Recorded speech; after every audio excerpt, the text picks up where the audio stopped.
Ach bože, koľko to načítovanie ešte bude trvať. Zložte z toho pódia.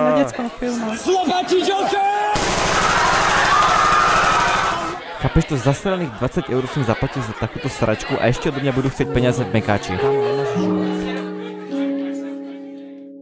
Ja som Štefan a od malička som túžil byť súčasťou jednotnej komunistickej strany Československej. Avšak v mojom detstve boli u moci ešte veľmi zlí ľudia.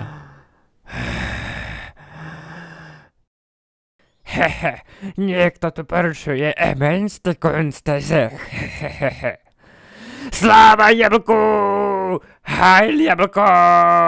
Du kaunien nicht Strauss! Dostali ma. Jeden jediný človek. A koľko zla napáchal. Celé detstvo som prežil medzi zhnitými jablkami a osnatým drôtom.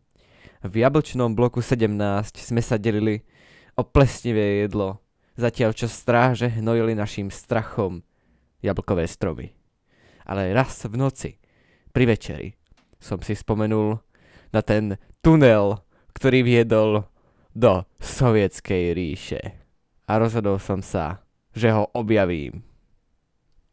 A tak som sa v koncentračnom, teda jablkovom tábore presunul až k starému lomu, k tunelu, ktorý mal skrývať môj osud.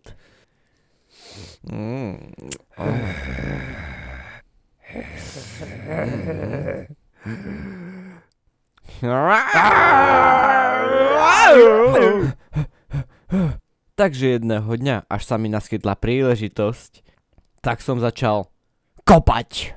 A kopal som, a kopal som, a kopal som, a kopal som.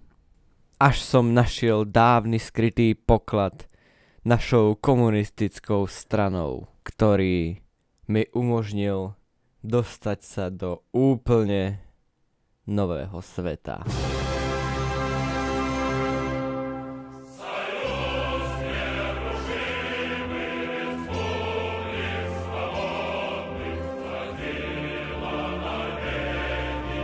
Tento svet bol okuzľujúci. Bolo to miesto, ktoré otváralo nové možnosti. Boli to tvary, boli to diely, boli to nové vízie a budúcnosť. A ešte tam bolo toto. Wow! Konečne cítim, aký je to pocit. Budovať novú ríšu. Myslel som si, že október bude nudný. Ale nie, toto je revolúcia.